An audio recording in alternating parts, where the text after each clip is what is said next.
Good morning, everybody. Let me see. It is.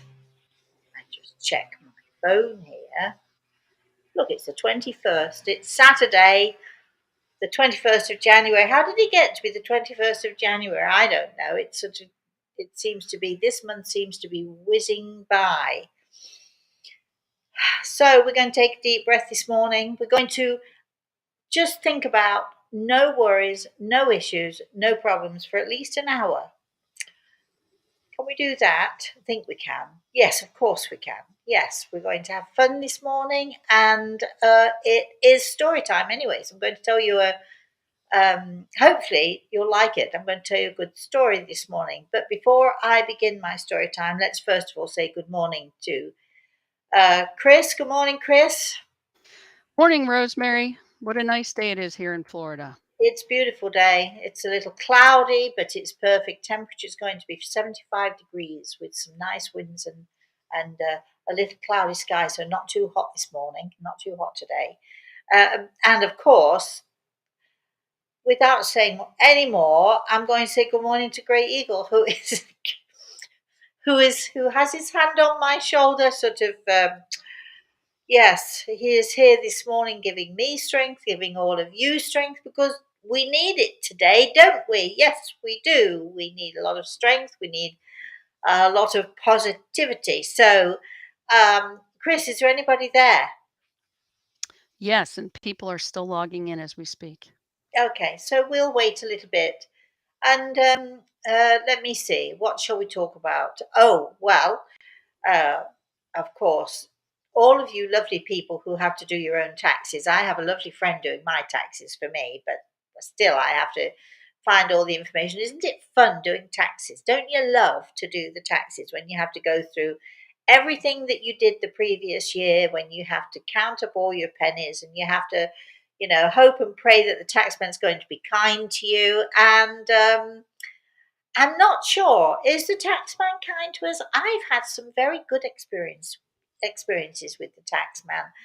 I've had some awful experiences with the taxman as well. I know when all of my money got stolen a few years ago. Boy, oh boy, that was really really tough. And the taxman came to me for all the taxes on it, and it took a bit of convincing, but eventually they were really nice to me and really helpful to me. So I can't complain about the taxman. Did you hear that? Look, you see, this is a positive. This morning we found a positive. Where there might have been a negative, we find a positive. So I can't complain about the taxman. All right, let's see. What else? Of course, it's a perfect day today. Perfect temperature, nice and breezy. I'm going to open the windows in a little bit and let the breezes come in. I'm thinking to myself, why didn't I already do that? I don't know why I didn't already do that. It's going to be a beautiful, beautiful day today. There's another positive. Let me think about this. Oh, yes. Another positive this morning was my daughter called me, and she's, as usual, at the weekends making pancakes for my grandson because my grandson is a pancake fiend. Every morning he has pancake for breakfast. That's what he does. That's what he likes. And he usually has two. and they, excuse me, and they usually have chocolate chips in them. So just hearing his little voice saying, "Thank you, mummy." Well, it actually calls her mama. "Thank you, mama," he says, for his pancakes. And there is, look, I see, I am piling up the positives. How are you guys doing? Are you having a good day? Are you having a rough day? Are you piling up the positives? Because that's what we're going to be doing today. We're going to be piling up the positives wherever we can. If we pile up the positives, then the negatives kind of, they don't go away, but they're easier to handle, aren't they? They're easier to cope with. So piling up the positives seems good to me. What else have I got that's positive today? Oh, well, I'm talking to all of you, and that is definitely, definitely a positive in my book. So I'm struggling for more positives, but I know that if I keep going, I'm going to find lots and lots and lots of them. How are we doing, Chris? We have more people on yet? Oh yeah, every second there's a new somebody logging in. Okay, so do we have any comments or questions or anybody joining me with my positive attitude this morning? Well, Tracy says your cough is better. Yeah, it is. Don't no, Tracy. I love you to pieces. Don't speak too soon, my lovely. I just was coughing a little bit ago, and now I'm not. So yes, it comes and goes. It's such a weird thing. 1 minute it's fine. I wake up in the morning. I don't cough for ages and ages, and then all of a sudden I have a coughing bout. Excuse me, like now. It's all the talking. I'm going to stop talking for a minute. So let's have more comments. Any questions? Anything going on there? So you were talking about the pancakes with chocolate chips. So we're having a little conversation about food in the chat room. Rhonda's saying she's having French toast, which is her favorite. Oh, really? Lorraine's remarking about your blouse. It's a lovely green blouse. Oh, And she had delicious oatmeal with raisins, maple syrup, with sliced almonds, and a few sliced bananas. wow. You know, if I had that, I would be fat in no time flat. I would be, it sounds delicious, except I can't eat nuts. I'm not allowed to eat nuts. It's notable that Chris brought in some cookies the other day with nuts threaded all the way through them, and I thought, well, that was not very nice thing for her to do because I can't eat them. But then I think about it, and it's a very good thing that she did because I really don't want to be eating too much these days. I'm trying to cut down just a little bit and behave myself because Christmas and chocolate and then chocolate and Christmas. We had so much chocolate in Samantha's house this Christmas. I don't know where it all came from. Santa Claus was either very good to us or very bad to us. But anyway, so I'm trying very very hard not to indulge too much because it was Christmas. Truthfully, though, here you see, now here I'm being very, very truthful with you. I'd already put weight on before Christmas, and then Christmas came, and then I put some more weight on, and that's before you know it, it's all piling up.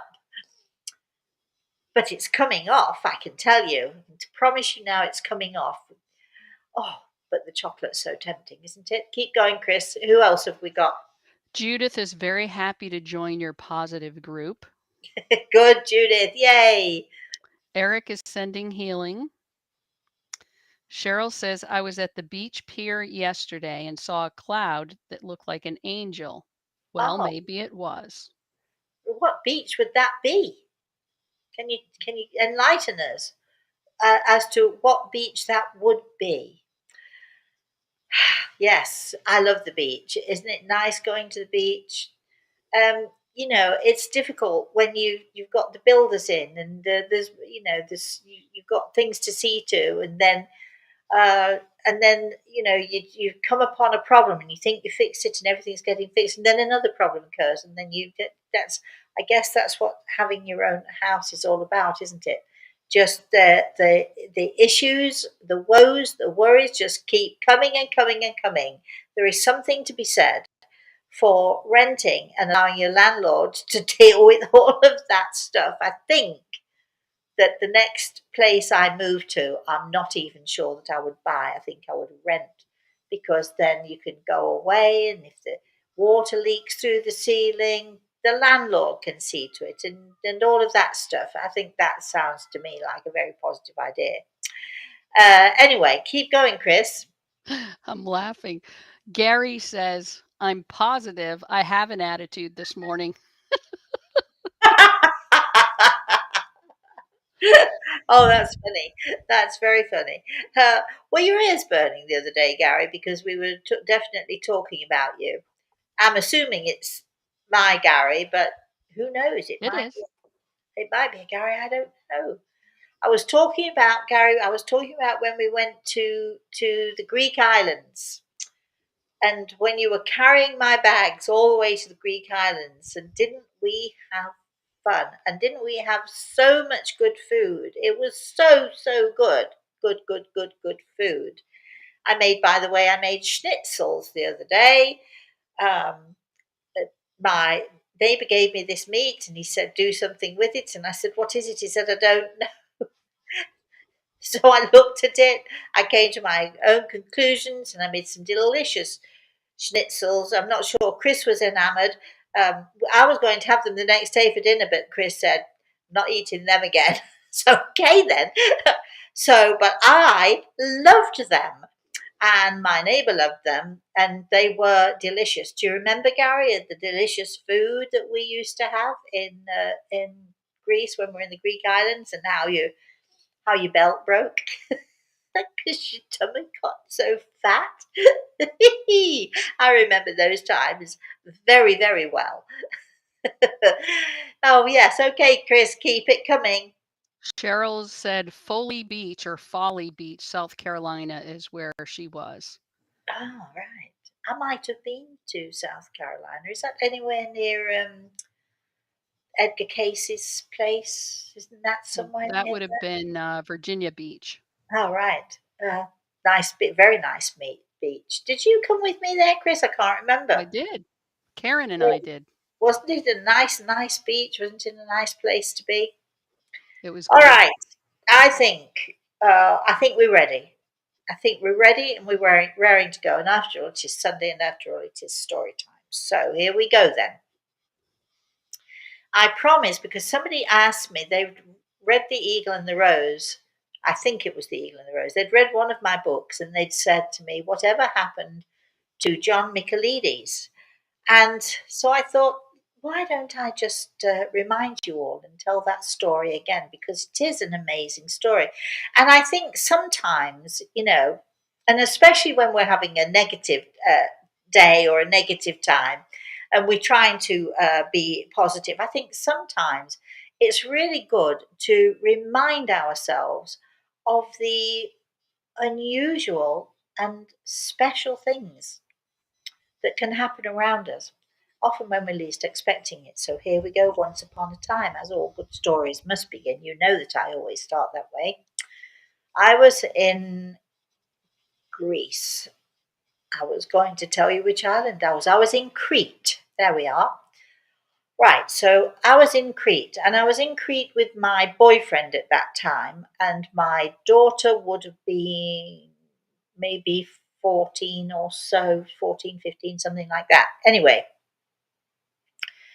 we'd gone to the island of Crete in the Mediterranean. Greece is a beautiful place. They have the most amazing islands, Greek islands, surrounded by that absolutely gorgeous turquoise, rich, beautiful water, which also, I don't know if any of you know, I'm sure those of you who live in the Mediterranean, have been to the Mediterranean, will know it's very hard to drown in that ocean. Are you?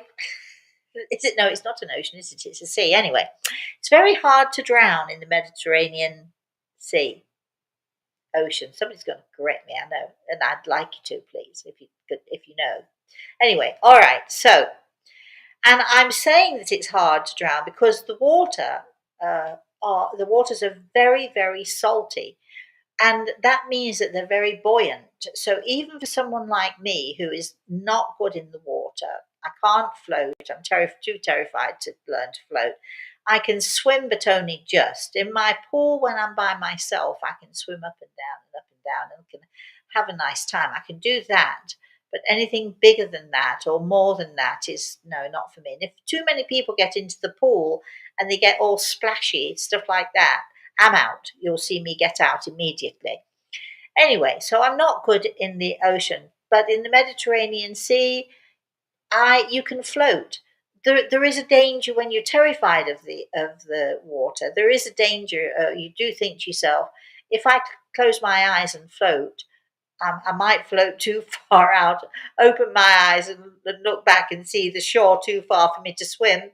But nevertheless, if you've got someone watching you and you've got someone with you, and you're enjoying the ocean as I did with my daughter, with my boyfriend at that time, you can just it's so easy to float because when it's really hard to put your legs down. It's really hard to sort of to stand in the ocean because it's so very, very beautiful and buoyant. So I'm giving you this picture of this beautiful golden sands, and this beautiful ocean, warm ocean that you can just dive into it. Not that I dive, but walk into at any time, and sort of during the day and even at night time, it's just warm, and the food is spectacular. Greek food is one of my favorites, and so here we are, and we're having this wonderful time.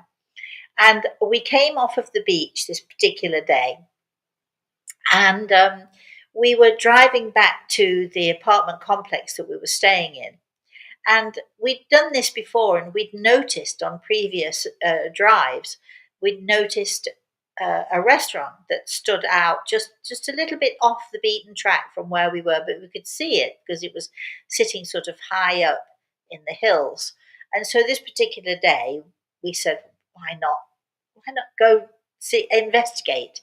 Why not go see what's going on in that restaurant over there? And this is the thing with Greece, it's really almost, I'm not saying it's impossible, but it's almost impossible to find a restaurant that isn't a great restaurant. They're all pretty good because they cook outside very often. They cook phenomenal meats and fish and just, Anyway, so we found ourselves, by the time we got to this place, we realized it was a much bigger restaurant than we thought it was, and which was great because they had this beautiful garden area where you could go and sit out, and it was sort of fairly busy. But I think we were one of the last to arrive for sort of a late lunch, and we sat there, and people were coming and going, and finally, most people left. We were the only ones sitting there, and the waitress surprisingly came and plunked herself down. She pulled out a chair, plunked herself down at the table, and she said to me, "So now I can have time for you. So who are you? What are you doing here? Are you on vacation?" And she happened to be British, and her husband was Greek, and he was the one doing all the cooking. Anyway, we sat and we chatted and so on and so forth, and then she went off, and then she came back, and she brought us drinks and have a drink with me, and we sort of just hanging out, sitting out there, thoroughly enjoying the day. And then she said to me, "So Rosemary, what do you do?" Um, and I said, "Well," and I told her I'm a spiritual medium and a healer. She said, "Oh," she said, "Have you heard of John Michaelides?" I said, "No." She said, "Oh, he is local to us. He's a very fine healer, and we love him to pieces. And he comes in here with his wife from time to time." So I said, "Okay." And of course, now I'm interested. Now my ears are pricking up, and I'm saying, "So, where is he?" And she told me that he lived in a tiny village away outside off the beaten track, uh, in a little village in the little village called Spitali. So we rent a car, and it's a small car. We've rented this car. It's a teeny tiny car, but we decide on Sunday we'll go find the village of Spitali. So we look on the map, and we find it there, this little tiny dot, and anyway, and off we go. And as I say, it's a small car, and pretty soon, after about an hour's drive, it was hot, it was dusty. We couldn't put the windows down because the roads now were not proper roads. They were dusty and dirty. We're in the middle of the mountains. We've no idea where we are. We're completely and absolutely lost. And just and driving a little bit more. And just when we think that we are lost, just when we're thinking of turning back, because now we're not only dusty and hot, we're thirsty and so on. We'd never realised it was going to take us this long to find the village of Spatali. But anyway, just when we think we're about to give up, we see, spotted amongst the dust and the dirt and the few sparse trees that are around, we see this very old signpost, and it's sort of leaning a little bit to one side, and it's weather beaten. And there's a little sort of, an arrow thing, there, and someone has painted on, but all the paint is faded. Somebody's painted on the word Spitali. and we're not sure if it's pointing in the right direction, because the roads every now and again they go off here and then they go off there, but we're keeping our fingers crossed anyway.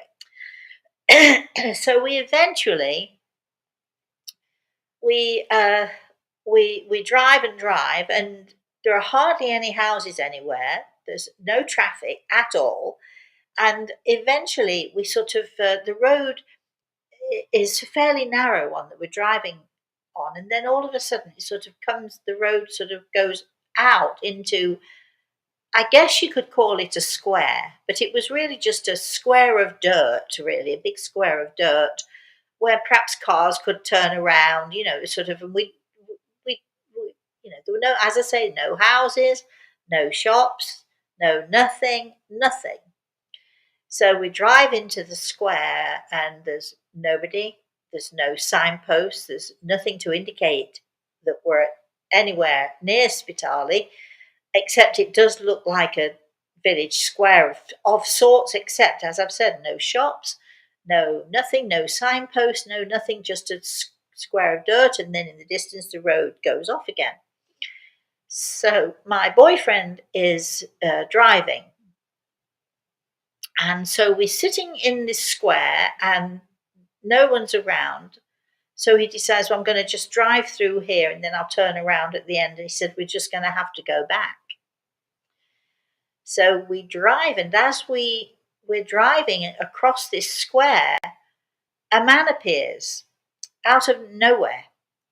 He just appears on the side of the road. And my boyfriend, instead of stopping to ask him, can you tell us where we are or whatever, just keeps driving on. And as he's driving on, I say to him, no, no, no, no, that's him. And my boyfriend, who he knows what I do and he's seen what happens when people are around me and so on, he says to me, don't be ridiculous. Of course it's not him. Now, it is true, we had been driving for well over an hour. We hadn't seen another soul. So the idea of coming across the one person in the middle of this deserted area, um, the idea of that one person being the person we're looking for is ridiculous, really, isn't it? Of course, it's not going to happen, is it? So I say, no, no, no, turn around, go back, go back. That's him. That's John Michaelides. And again, he says to me, you're being ridiculous. How would you know? Nobody who knows me would ask that question sensibly. But there we are, And we were hot and we were dusty and we were tired. So what can you do? So anyway, he eventually turns around. So I said to him, turn around. That's who we've come to see. So he turns around and he pulls up next to this guy and he winds the window down. And just as he's about to ask for directions or help, this tall, very skinny guy bends down and he pokes his head in the window and he looks straight at me and he said, my name is John Michaelides and I think I'm waiting for you. And I smiled. And then he said, come on, follow me. And he took us, he's walking, we're following behind. He took us off the beaten track, and eventually we come across this beautiful house in the middle of nowhere that you couldn't see from the road.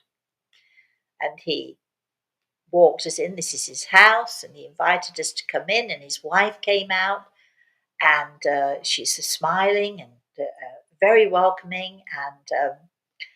And John says to his wife, he said, I think these people are looking for me, but let's go inside and see what the story is. Now, although he's Greek, he can speak very good English, excellent English, and it turns out that he lived in England for many years. After the war, he went to England. He was a lot older than me, but after the war, he was stationed in England, and then he stayed in England for a long time. Anyway, so now here we are. He's got 3 strangers in his house.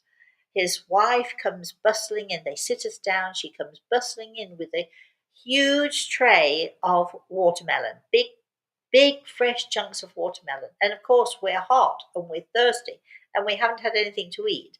And so this watermelon looks to us like it's amazing, right? It's amazing. So we settled down and he said, "So tell me what you're doing here." And I said, "Well, um, we were at this restaurant and they told us about you. And I too am a medium and a healer.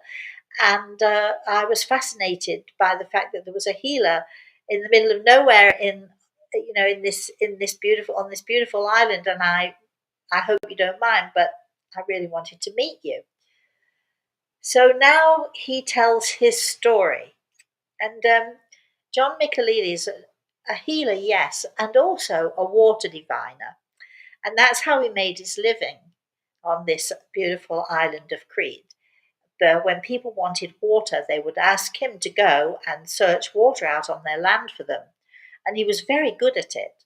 And he had his own divining rods, and as I say, he made a living at this, and he seemed to be doing quite well also, making this living. Because I suppose, on an island like this, and if anybody's ever been to Crete, it's a very rugged island. It's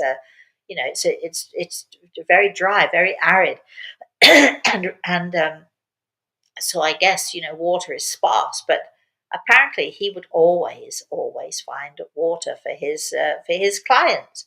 If people were buying a new house or building a new house, if they wanted an extension, they would call John Michaelides and say, "We need you to come and find us water," and that's exactly what he would do. So he told us that morning, early in the morning, he set out and he walked about 10 miles to find this to go to this property to find water for them. And he arrived there, and uh, he got out his divining rods and he started to prepare to look for water. And he said, "I heard a voice, and the voice said, 'Go home.'" Loud and clear it was in my head. He said, the voice said, "Go home." And he thought to himself, "I'm not going home. I've just walked 10 miles to find this water. No way am I going home." So he continues with his dowsing rods, and he's sort of walking up the field where he needs to find the water. And he's walking up the field with his dowsing rods, and he hears the voice again. "Go home. Stand in the square and wait. Go home." And still he's stubborn. And I would have done just the same. Um, I'm not going home. I've just walked 10 miles to do this, and I'm not walking back 10 miles. What for? Excuse me. So he continues and ignores the voice for another few minutes until all of a sudden he said, "It was so loud in my head, blasted my ears, there was no way that I could ignore it." And the voice said again, "Go home, go back to Spitali and wait in the square." So he picked up his divining rods and off he went back, walked 10 miles back to the square. And he just arrived in the square when he saw our car. And that's why he said, the first thing he said when he looked through the window at me, he said, "My name is John Michaelides, and I guess I'm waiting for you." And he was just as surprised and just as stunned as I when I had said to my boyfriend, "That's him, that's him." How do these things happen, do you think? How do they happen? You know, that saying, God works in mysterious ways. Well, boy, oh boy, the universe works in very, very mysterious ways. So he told me the story. And then he told me how when he lived in England, he was um, very fond of the Spiritualist church, and he learned how to give healing, and he became a healer and worked as a healer in England. But he said, but alas, ever since I've been home in Greece, people frown on it. The church frowns on it. The government frowns on it. You can't just go out there and say, I'm a healer. You can't set up shop and say, I'm a healer. So he said, so I have my water divining, but unfortunately, I don't do a very great deal of healing in. And I looked at him and I said, well, what do you think? Do you think you'd like to? And he said, well, of course. But it's just Rosemary. It's just not meant to be. So I thought, no, I think it is meant to be, because why else am I sitting there? Why else have we driven all this way? Why else did he walk 20 miles in order to, 10 miles there, 10 miles back, in order to meet me? There's got to be something more to it than this.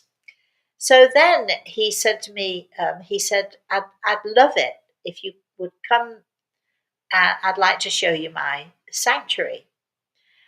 He said, not too many people have seen it, but I'd love to show it to you. So I said, absolutely, let's go. So I left Samantha and my boyfriend with his wife eating melon, and I think other foods then came out. And so I went with John and I went into his sanctuary, which was a very small building, just one room. But we walked inside and it was just beautiful. It had a fabulous atmosphere, and it was comfortable and cozy. And we sat in this room.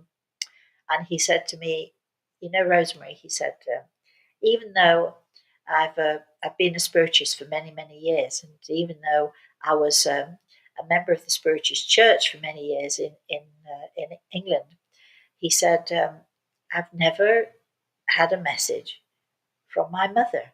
And he said, I was very close to my mother. He said, I've never ever had a message from her. He said, I'm wondering, do you think maybe, do you think if you saw her, do you think you could maybe, what do you think, Rosemary? Didn't want to ask me outright. He didn't want to ask me directly.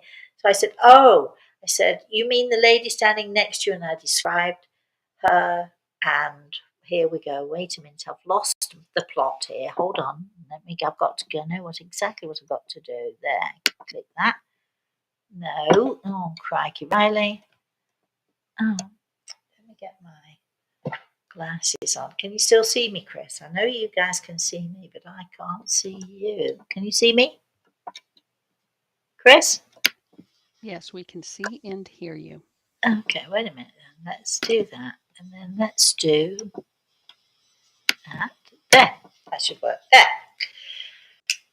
So I said to him, do you mean the lady standing next to you? And I described her, and she gave me her name, and she talked to me about when he was a little boy and where they used to live and so on and so forth. And anyway, for the first time ever, since forever, since he'd been a member of the Spiritualist Church, for the first time ever, his mother was able to connect with him. And of course, Gregor was there as well.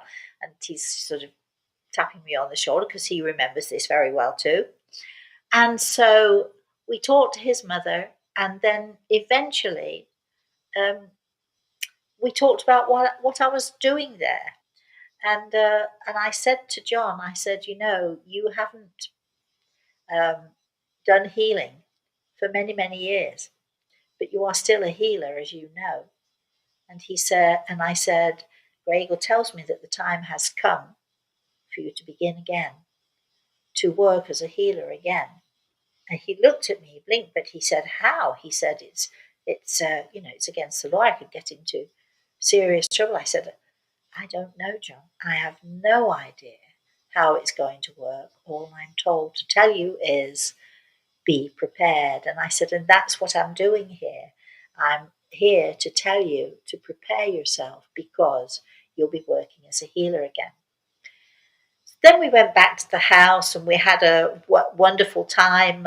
More food came out, but eventually it was time for us to drive back home. And we wanted to get home before dark because we didn't know where we were, in the middle of nowhere. Anyway, so we drive back, And again, it's hot and dusty, but now we feel great. I'm feeling great, and we've had such a nice time, such a wonderful time. And we arrive back at our apartment, and we're in this beautiful apartment building, um, which is fairly close to the beach. So we arrive back at the apartment building, and then we all take showers and have dinner, and then my I don't know what my daughter's doing now. I think she either went to bed or she's hanging out watching TV, or there's something going on with her. And my boyfriend and I decide we'll have a glass of wine. So out comes the wine, and we're sitting out on the balcony. Beautiful. It's a beautiful, balmy night. It's just wonderful. And a knock comes at the door. We don't know anybody. We're there on a holiday. Nobody's coming to visit us. But I go to the door and I open the door, and I've got my glass of wine in my hand, and I open the door, and this is lovely lady standing on the other side of the door, and she said, "Hi." She said, "I've just come to say hello. I'm your landlady." I said, "Oh, right." I said, "Well, come on in." Well, cutting a long story very short, she comes in and sits down, and I say to her, "Would you like a glass of wine?" And she says yes, and she's there for the next 2 or 3 hours. It's one of those days, you can see, one of those amazing, amazing days. And during the course of her being there, she says to me, "Well, what have you been doing today? What have you been up to?" And I recounted the story of John Nicolaides, and she said to me at one point, I can see she sat up and she's leaning forward. She said, "You tell me he's a healer?" I said, "Yes." She said, "I never heard of him. I live here. I don't know of any man who is a healer. I have no idea." So I said, "Okay, well, he is a wonderful man." And I told her about our day with him. And then she said to me, she said, "I have a daughter. My daughter's 16 years old." I said, "Oh, yeah."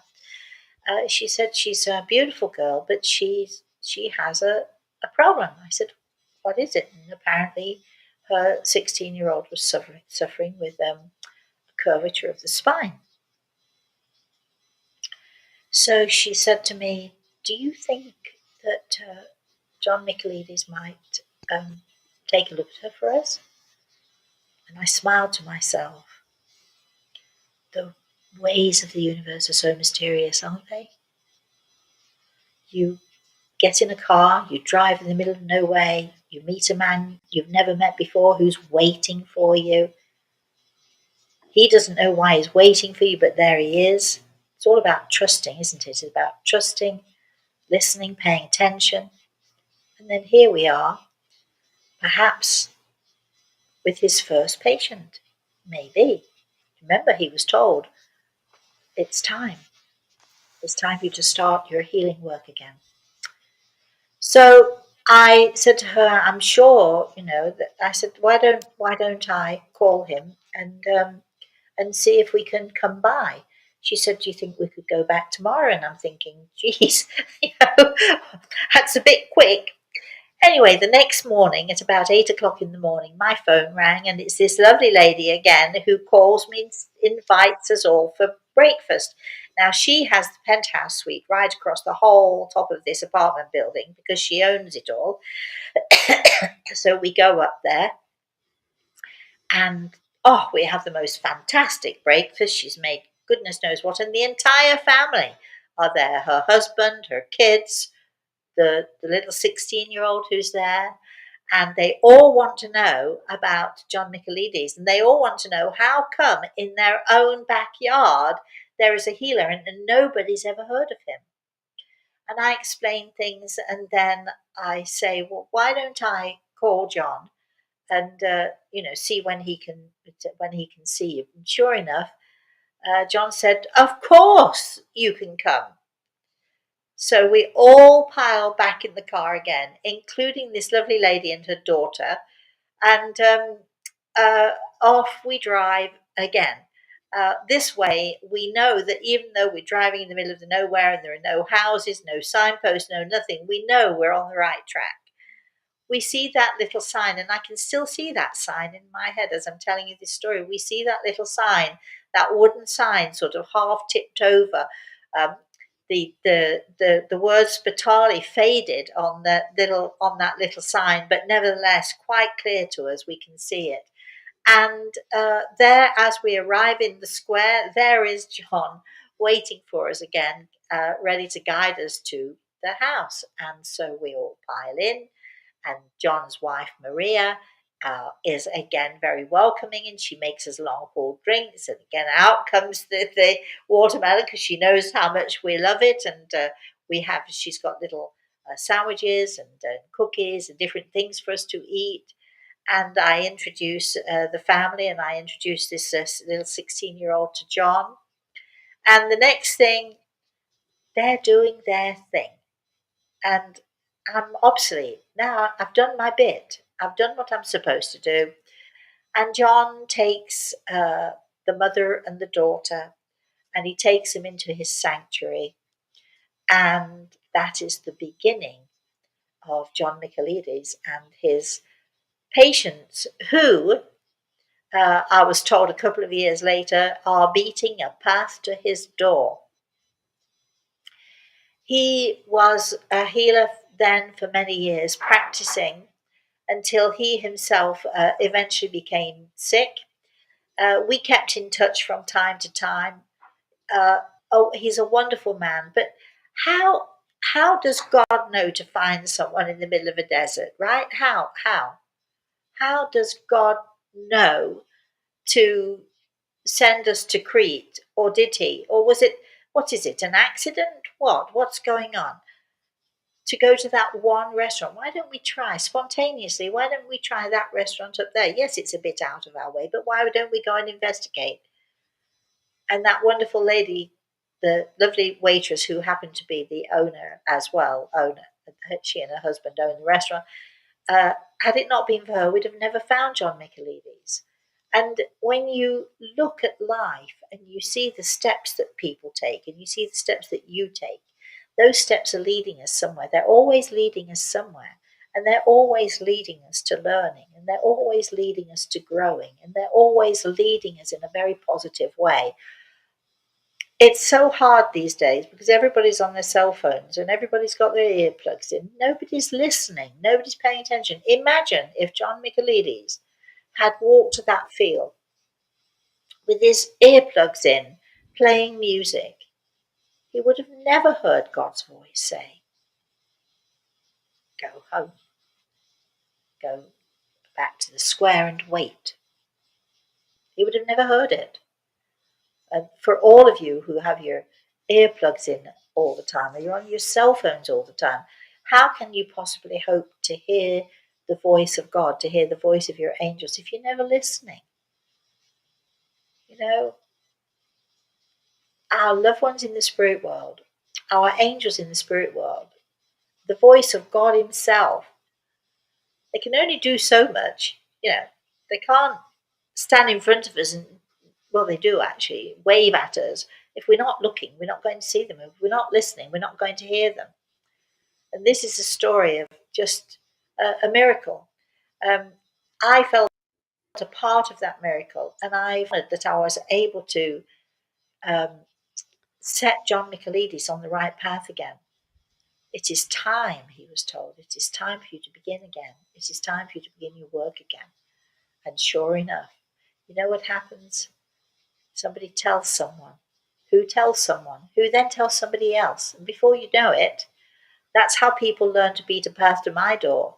Because I only ever advertised one time, a little tiny advertisement in a newspaper.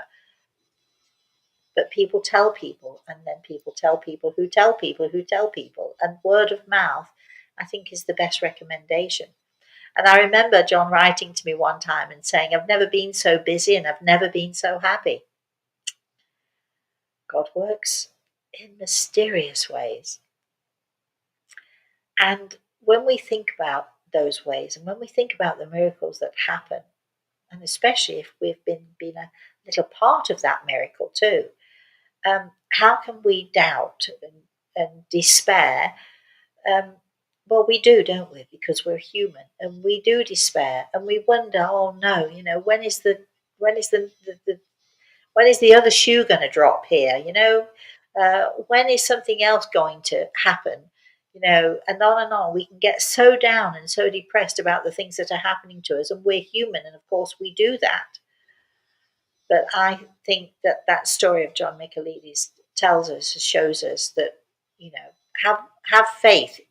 It might be hard, it might be tough, but have faith. So I hope, listening to that story, for all of you who are having a tough day or a negative day, and for all of you who are having a happy day, I hope that it's just a reminder to you that God does see us, every one of us, even a man and his wife in the middle of the desert, a humble man, a gentle man, all by themselves in the middle of nowhere, and yet they are seen as we all are.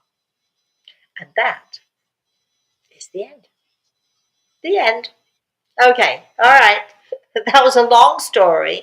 Not much time left for anybody to say anything or ask questions, but there we have it. So, Chris. All right, Carol says, I've heard this story before and I love to hear it. Since tuning in without knowing it, you are helping me over a severe anxiety attack. Just your presence, even over the internet, is so soothing and beautiful. Thank you sincerely. Oh, my darling, it's my pleasure. I'm also helping myself over of a panic attack. Not quite the same, but you know, it's good for us to remind ourselves, isn't it? It doesn't necessarily solve the problems that we're having the panic attack over. We still have to deal with those things, and we're human, and things get us down. And it's sometimes it's really hard. Sometimes it's really tough to deal with things. But I am very, very glad that I was able to help you this morning. Let's see. Kate says, I'm trying to maintain an all positive day for remembering and honoring my youngest baby, Titus, who passed, but still's around, and it's his birthday today. Oh, well, happy birthday to to little Titus. Happy birthday! And I know that you can be positive. It's so hard, isn't it, when we lose someone? I was thinking about Cachorro today, and I was thinking of actually when we were in Vermont, he would come in. He was so light, such light hair, and you could see the ticks crawling all over him because they were everywhere. They were on the ground, they were in the trees, in the bushes, or what have you. You could see them on him and pick them off. Of course, Nino and Feather were a whole different thing. You couldn't necessarily see them, but they're there just the same. And we deal with those things because they are our babies. We love them and we care about them. And I was thinking about Cachorro, and because every time I turn on this particular computer, his face is staring me right. He's just looking at me, but he's also looking at me from another place here right now. So I've got a little horde of dogs, little puppies around me right now. So that's another positive. Chris, keep going. Tanya's asking, how do I get over sister rivalry? I am 43 years old and it got worse as me and my sister were growing up. It sounds to me like you need the bottom brick. And so I'm going to put it out to you, my darling, if you'd like to do the bottom brick. Don't fret thinking, well, it's public and other people will see it. I'm offering you the exercise of the bottom brick. And let's see if we can figure out where that sisterly rivalry started. Because, I was saying this to somebody just the other day. If you don't find the the seed of discontent, if you don't find the beginning, if you can't find where it began, then you can't really cure it. It'll just keep popping up and popping up. You have to find the source of it. Where did it begin? And that's a very, very simple thing to do. If you're wondering what is the bottom brick and what is Rosemary talking about, all right, go to my website, rosemaryaltea.com, and you'll see I think there are at least a couple of examples of the bottom brick. And sisterly rivalry it's tough. You have sisterly rivalry. You have friends who are, have they there's jealousy when there shouldn't be. And where does it come from? Somebody has more than you have, or they perceive you have more than they have, or they're prettier than you, or they're nicer than you, or what have you. And it's an awful thing. It's a horrible thing to have to deal with, and particularly with sisters, because the two of you should be, and ought to be, really great friends. You need, as you get older, you're going to need someone who you can count on, who you can trust. And so, the bottom brick will help you to solve it, hopefully. It will help you to sort it out, hopefully, because it'll show you where it began.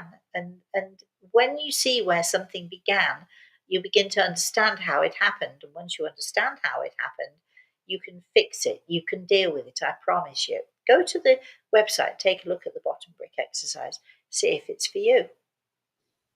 Chris. All right, give me 1 second to scroll back. Meaty Monheim says, "Thank you. Love you, Rosemary." Lorraine says, "I read this story in your book and it was wonderful to hear you tell the story. God does work in mysterious ways." Yes, doesn't he ever? And I think, even if you've read the story, I think hearing the storyteller tell the story as opposed to reading it sort of brings it more to life, and maybe sort of gives it more of an impact, because it really, it's a good thing for us to remind ourselves, isn't it, that miracles really, they happen. Strange things happen, unaccountable things happen, and there are so many people who say, "Oh, sure, it's coincidence." Yeah, was it coincidence that I was in Greece? Was it coincidence that there was a healer who was struggling because he was not allowed to give healing? He was not allowed to be who he could be. Was it coincidence that I was staying in that apartment building? How many coincidences do they have to be before you say, wait a minute, something's going on, there's something more going on here? Maybe this was by design. And I do believe that God does have a plan, and it is, our lives are by design. Okay, Chris. Annalise says, "Very good story. I'm not feeling very well. I am in bed, and it's almost evening here, and it was as if you read me a book. I believe all of this." Oh, Annalise, I hope you're feeling better. You know what's going to help you? Excuse me. I'm going to be sorry. I'm going to be. Who said the cough had gone? Um, I'm going to be sending you some healing, and we're going to be thinking about wrapping you in a nice warm blue blanket and sending you healing. So snuggle down, my darling, and get some rest and feel better. And please let us know uh, how you're doing tomorrow. Hopefully, let us know, Chris. Tracy says, "I was lost in Sofia on a bus. The person I was staying with had got off without me, and a voice said, 'Get off now.' I didn't even have the address of the flat or any money. I was then guided to a tram, which went past something I recognized, and I was able to find the flat." Most important thing about that story, and I love that story, the most important thing about that story is you paid attention and you did as you were told. How many times you're driving along the road and you hear the voice in your head tells you to turn right or to turn left, and you think, no, it's only me, it's my imagination, and you don't do what you're told to do, and then all of a sudden, there's an issue, there's a roadblock, or something's going on. How many times in our lives does that happen to us? So I'm thrilled to bits that you paid attention, and sometimes we just have to dive in. Hold your nose, dive in, and totally trust. Teresa says, "Beautiful story. Thank you for sharing. I love synchronicities. Paying attention and faith is the only way to live." I think so. I think so. Not easy to do, though, is it? I mean, no, let's not make it easy. Let's not. I don't want all of you thinking, well, it's easy for Rosemary because she's got grey hair. No, it isn't. Because I'm human too. So it is not easy for me. And there are some times when I do despair when things are, going wrong. You do despair when it seems that everything around you is falling to pieces. Um, we're human, but it's good to remind ourselves that it's okay. Somebody's got your back. You might not feel like it, but they do. Gwen says that was beautiful. Rhonda says, I remember reading this story. It's so amazing how God works in our lives and in the lives of others. Yes, I think so. She also, or Tracy said, lovely story. Thanks. Angels have come to my rescue on many an occasion. Oh, good. I'm glad to hear it. Gwen Mine says, too. Gwen says, nothing is a coincidence. You always said that, Rosemary. I know. I know. I don't believe in coincidence. I think that the universe is so powerful. That God force that is out there is so powerful and so very present in our daily lives. And I think for every one of us, as I said through the story, if one man in the middle of a deserted area, and trust me, it was a deserted area, in the middle of a deserted area can be seen by God. If one man can be seen by God, and if someone can be sent to him in the way that I was sent to him, because that's what happened. I thought that I was searching for him, but in fact, I was actually just doing what I was supposed to do, doing my job, and finding him so that he could find himself again. I mean, isn't that amazing? Annika says, yesterday I did healing on a dear friend of ours. I asked my darling to come help me. Afterwards, my friend said she felt my hands on her, but they felt much bigger than they actually are. It Oh, obviously was my darling Neil working together with me. how nice. How lovely. Yay. Gwen says, I'm so lucky to have your Eagle in the Rose book, which was signed by you. Oh, right. All right then. When did you get it? Did we meet? Did you come and stand in our healing line to get your book signed? Yes. Yes. Okay. Carla says, Dear Rosemary, thank you for the gift of the beautiful story. Tomorrow will be my birthday, but I'm in a difficult situation. I had a difficult adoption as a child because of the adoptive mother. Now I don't know if it's better for me to get away from her or try to recover. I wonder why I was sent to Earth if I wasn't wanted first and then just used. Sorry for the sad message. First of all, happy birthday for tomorrow.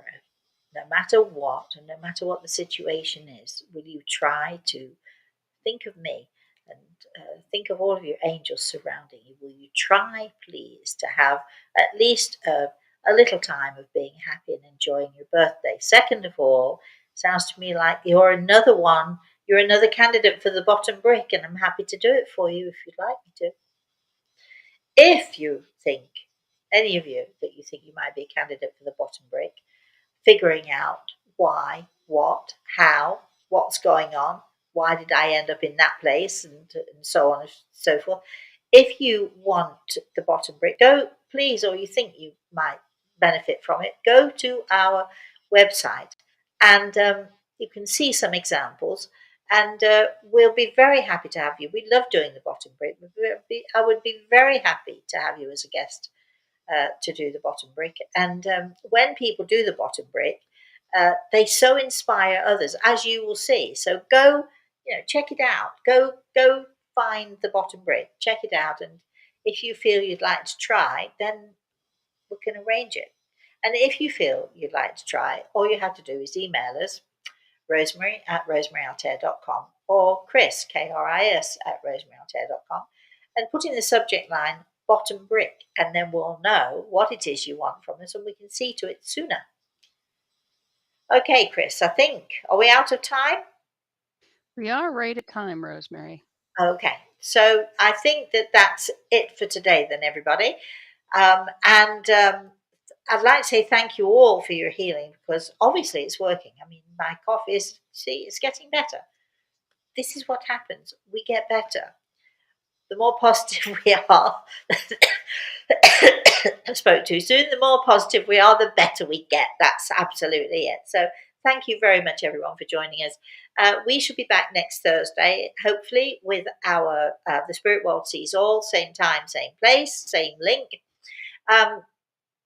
If you want to know any more about us, I am doing a webinar. I think it's on the 4th of February. Again, um, go to the website and check that out. And we can. It's going to. I think it's going to be a good webinar.